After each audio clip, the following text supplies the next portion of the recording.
ಸ್ನೇಹಿತರೆ ನಮಸ್ಕಾರ. America, Israel, Iran ಯುದ್ಧ ಶುರುವಾದ ದಿನದಿಂದಲೇ ಜಾಗತಿಕ ಮಟ್ಟದಲ್ಲಿ ಇಂಧನ ಬಿಕ್ಕಟ್ಟು ಎದುರಾಗಬಹುದು ಅಂತ ಅಂತಾರಾಷ್ಟ್ರೀಯ ವ್ಯವಹಾರಗಳ ವಿಶ್ಲೇಷಕರು ಭವಿಷ್ಯವನ್ನು ನುಡಿದಿದ್ದರು. ಯಾವಾಗ ಇರಾನ್ ಹಾರ್ಮೋಜ್ ಜಲಸಂಧಿಯನ್ನ ತನ್ನ ಸುಪರ್ದಿಗೆ ಪಡೆದುಕೊಂಡು ತೈಲ ವ್ಯಾಪಾರದ ಮಾರ್ಗವನ್ನೇ ಬಂದ್ ಮಾಡಿತ್ತೋ ಆ ಭವಿಷ್ಯ ನಿಜವಾಯಿತು. ಈ ಇಂಧನ ಬಿಕ್ಕಟ್ಟಿಗೆ ಜಗತ್ತಿನ ಬಲಾಢ್ಯ ರಾಷ್ಟ್ರಗಳೇ ನಲುಗಿ ಹೋಯಿತು. ಕೆಲವು ದೇಶಗಳಲ್ಲಿ ಆರ್ಥಿಕ ತುರ್ತು ಪರಿಸ್ಥಿತಿಯನ್ನ ಹೇರುವಷ್ಟರ ಮಟ್ಟಿಗೆ ಬಿಕ್ಕಟ್ಟು ತಲೆದೋರಿ ನಿಂತಿದೆ.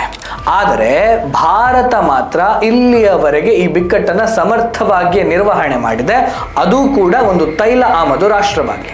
ಹಾಗಾದ್ರೆ ಜಗತ್ತಿನ ಬಲಾಢ್ಯ ರಾಷ್ಟ್ರಗಳು ಅಂತಲೇ ಕರೆಯಲ್ಪಡುವಂತಹ G20 ರಾಷ್ಟ್ರಗಳಲ್ಲಿ ಪೆಟ್ರೋಲ್ ಬೆಲೆ ಹೇಗೆ ಏರಿಳಿತವನ್ನು ಕಂಡಿದೆ ಅನ್ನೋದನ್ನ ಈಗ ನೋಡ್ಕೊಂಡು ಬರೋಣ. ಈ ವಿಡಿಯೋವನ್ನ ಕೊನೆಯ ತನಕ ನೋಡಿ.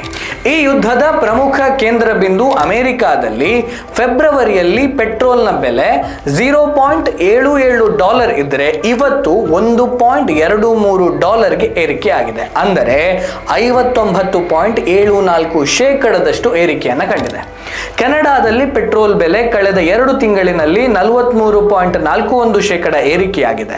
ಫೆಬ್ರವರಿಯಲ್ಲಿ ಪೆಟ್ರೋಲ್ ಬೆಲೆ $1.29 ಇದ್ರೆ ಪ್ರಸ್ತುತ $1.85 ಆಗಿದೆ. ದಕ್ಷಿಣ ಆಫ್ರಿಕಾದಲ್ಲಿ ಪೆಟ್ರೋಲ್ ಬೆಲೆ ಫೆಬ್ರವರಿಯಲ್ಲಿ 20.10 RAND ಇದ್ದರೆ ಈಗ ಅದರ ಬೆಲೆ 26.52 RAND ಆಗಿದೆ.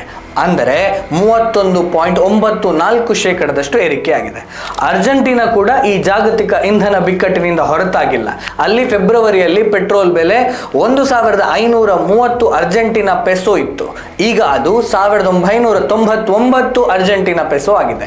ಅಂದರೆ 30.19% ಏರಿಕೆ ಆಗಿದೆ.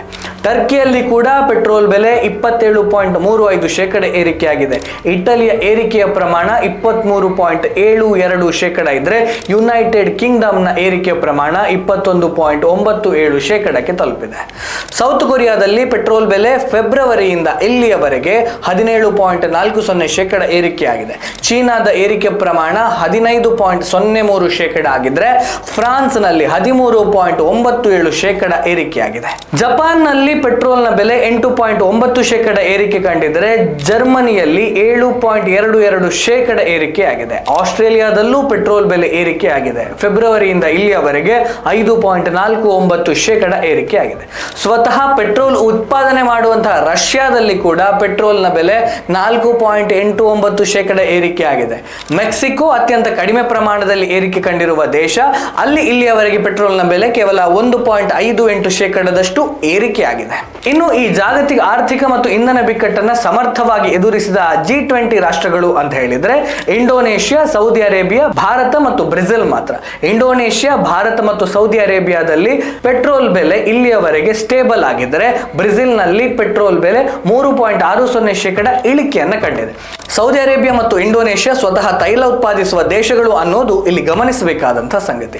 ಬ್ರೆಜಿಲ್ನಲ್ಲಿ ಎಥೆನಾಲ್ ಬ್ಲೆಂಡ್ನ ಕಾರಣದಿಂದಾಗಿ ಪೆಟ್ರೋಲ್ನ ಬೆಲೆ ಇಳಿಕೆಯನ್ನು ಕಂಡಿದೆ ಅಂತ ವರದಿಗಳು ತಿಳಿಸ್ತಾ ಇದೆ. ಆದರೆ ಭಾರತ ಮಾತ್ರ ತೈಲ ಆಮದು ರಾಷ್ಟ್ರವಾಗಿ ಇಂದಿನವರೆಗೆ ಕೇವಲ ಕಮರ್ಷಿಯಲ್ ಸಿಲಿಂಡರ್ನ ಬೆಲೆಯನ್ನು ಮಾತ್ರ ಏರಿಕೆ ಮಾಡಿತ್ತು ಮತ್ತು ತೈಲ ಬಿಕ್ಕಟ್ಟನ್ನು ಸಮರ್ಥವಾಗಿ ನಿರ್ವಹಿಸ್ತಾ ಬಂದಿತ್ತು. ಆದರೆ ಈಗ ಅನಿವಾರ್ಯವಾಗಿ ಬೆಲೆ ಏರಿಕೆಯನ್ನು ಮಾಡಿದೆ, ಅದು ಕೂಡ ₹3, ಅಂದರೆ 3.5% ಮಾತ್ರ. ಜಾಗತಿಕ ಇಂಧನ ಬಿಕ್ಕಟ್ಟು ಒಂದು ದೇಶಕ್ಕೆ ಮಾತ್ರ ಸೀಮಿತವಾದ ಸಮಸ್ಯೆ ಅಲ್ಲ. ಜಗತ್ತಿನ ಬಲಾಢ್ಯ ರಾಷ್ಟ್ರಗಳನ್ನೇ ಅದು ಆರ್ಥಿಕವಾಗಿ ಮತ್ತು ರಾಜಕೀಯವಾಗಿ ಒತ್ತಡಕ್ಕೆ ತಳ್ಳಿದೆ ಅನ್ನೋದು ಈ ತೈಲ ಬೆಲೆ ಏರಿಕೆಯಿಂದ ಸ್ಪಷ್ಟವಾಗ್ತಾ ಇದೆ. ಇದು ಇಂಧನದ ಅವಲಂಬನೆಯಿಂದ ಎಷ್ಟು ದೊಡ್ಡ ಅಪಾಯವಾಗಬಹುದು ಅನ್ನುವಂತಹ ಪಾಠವನ್ನು ಕೂಡ ನೀಡುತ್ತದೆ. ಜಾಗತಿಕ ಇಂಧನ ಬಿಕ್ಕಟ್ಟು ವಿಶ್ವದ ಕೆಲವು ದೇಶಗಳನ್ನು ಕಂಗೆಡಿಸಿದರೂ ಕೂಡ ಭಾರತದ ದೂರದೃಷ್ಟಿ, ತಂತ್ರಜ್ಞಾನದ ಬಳಕೆ ಮತ್ತು ನೀತಿ ನಿರ್ಧಾರಗಳ ಮೂಲಕ ಸ್ಥಿರತೆಯನ್ನು ಕಾಪಾಡಿಕೊಂಡು ಬಂದಿತ್ತು. ಇದು ಕೇವಲ ಸಂಕಷ್ಟದ ನಿರ್ವಹಣೆ ಅಲ್ಲ, ಭವಿಷ್ಯಕ್ಕೆ ಸಿದ್ಧವಾಗುವಂತಹ ಸಮರ್ಥ ತಂತ್ರದ ಸಂಕೇತ. ಇಂಧನ ಬಿಕ್ಕಟ್ಟು ಒಂದು ಸವಾಲು ಆಗಿದ್ದರೆ ಭಾರತ ಅದನ್ನು ಅವಕಾಶವಾಗಿ ಪರಿವರ್ತಿಸಿದೆ. ಈಗ ಹೇಳಬಹುದು ಪೆಟ್ರೋಲ್ನ ಬೆಲೆ ಜಾಸ್ತಿ ಆಯಿತು ಅಂತ. ಆದರೆ ಕಳೆದ 4 ವರ್ಷದಲ್ಲಿ ಇದೇ ಮೊದಲನೇ ಬಾರಿಗೆ ಪೆಟ್ರೋಲ್ನ ಬೆಲೆ ಏರಿಕೆ ಆಗಿರುವಂಥದ್ದು. ಆತ್ಮನಿರ್ಭರತೆ, ನವೀಕರಿಸಬಹುದಾದ ಇಂಧನದ ಮೇಲೆ ಹೂಡಿಕೆ ಮತ್ತು ಸಮತೋಲಿತ ನೀತಿಗಳಿಂದ ಭಾರತ ತನ್ನ ದಾರಿಯನ್ನು ತಾನೇ ನಿರ್ಮಿಸ್ತಾ ಇದೆ ಅಲ್ವಾ?